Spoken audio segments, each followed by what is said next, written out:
Halo semuanya, jadi saya pengen cerita sedikit tentang gimana rasanya pakai giro murah untuk RC Drift sama giro yang buat RC Drift beneran. I don't ever slow up, no I don't take I got no love. Jadi saya mau cerita sedikit ya soal gimana saya bisa jatuh cinta sama hobi ini.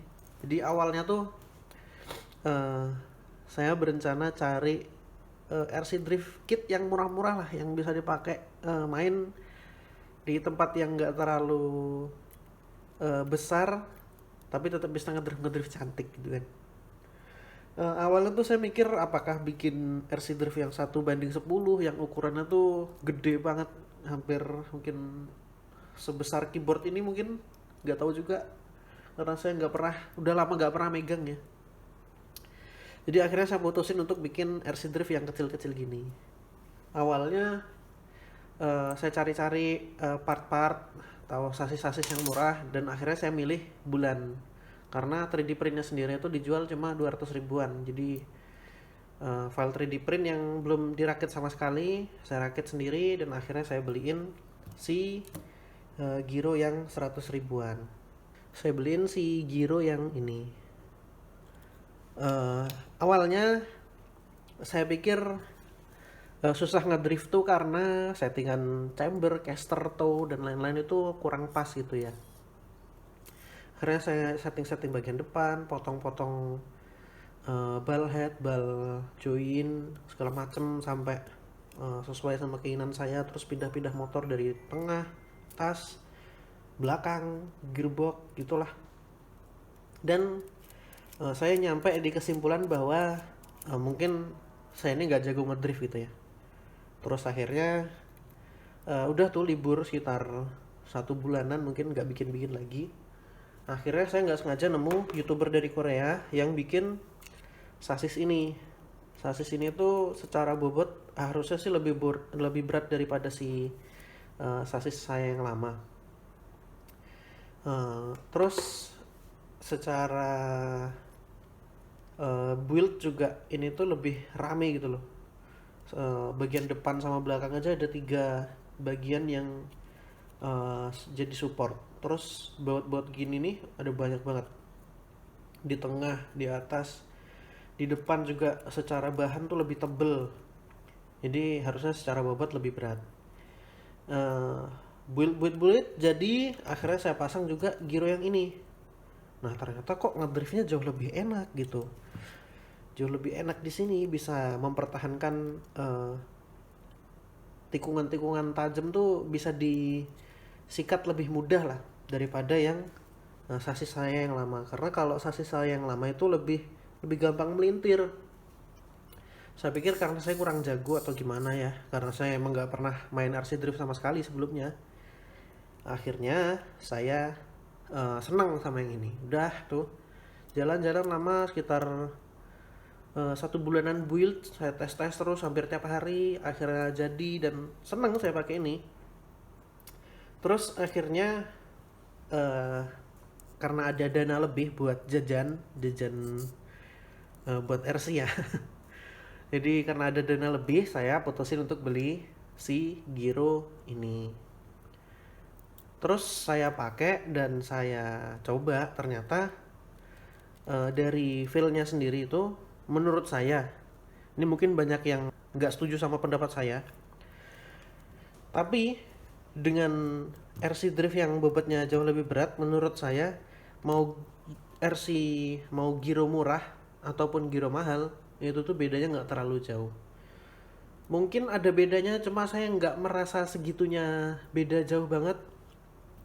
Mungkin kalau yang ini kita itu harus lebih rajin buat mainin gas karena salah sedikit bisa melintir, tapi kalau yang ini bisa lebih sedikit lebih santai. Tapi kalaupun saya dipaksa untuk pakai yang ini terus di sasis saya yang ini, uh, kayaknya saya nggak bakal banyak protes.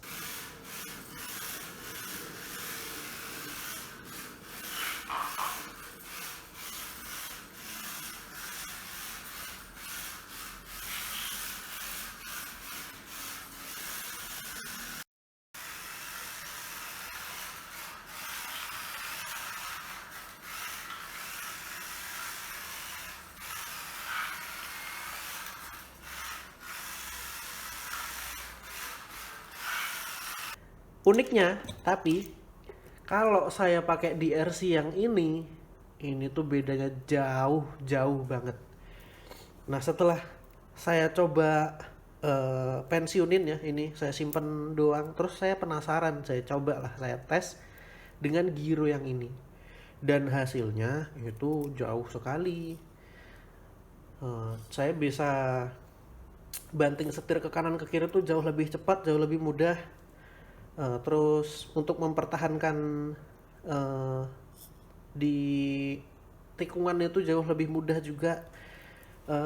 Secara apa namanya, secara tenaga itu, tenaga dari motor tuh kayak nggak ada yang disia-siain. Jadi eh, kalau begitu digas tuh bisa langsung belok gitu, dan ketika belok pun nggak gampang melintir.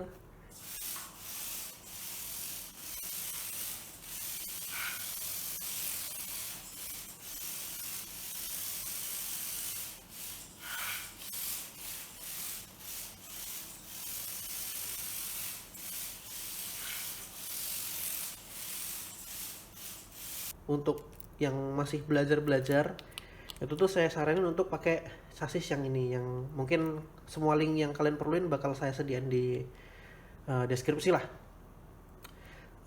Yang ini saya lebih menyarankan untuk pemula karena setting-settingnya tuh nggak ribet, walaupun mungkin yang udah jago-jago akan kesulitan karena suka custom caster, chamber dan lain-lain. Tapi saya akan lebih menyarankan untuk orang yang baru pertama kali nyoba untuk pakai sasis yang ini. Nah, kalau kalian udah merasa jago, kalian bisa pakai sasis yang ini. Karena eh, perbedaannya tuh menurut saya dari dua sasis ini. Sasis ini tuh lebih lebih gampang dikendaliin.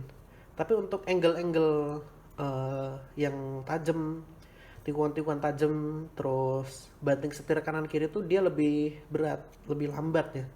Nggak tahu kenapa. Saya udah coba-coba setting. Kalaupun bisa dapat settingan yang cepet banting setirnya, itu pun sering melintir.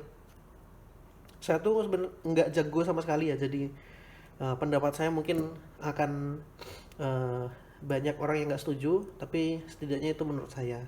Jadi kalau RC Drift kalian cukup berat bobotnya, beli giro yang murah udah cukup. Tapi kalau kalian pengen lebih yang responsif, bisa belok kanan kiri itu tajam dan cepat, kalian bisa beli ini. Tapi konsekuensinya kalau pengen main yang enak itu harus punya giro yang bener, yang proper lah. Jadi ya mungkin gitu aja video saya kali ini. Semoga bisa membantu siapapun yang pengen mulai hobi RC Drift Mini. Terima kasih.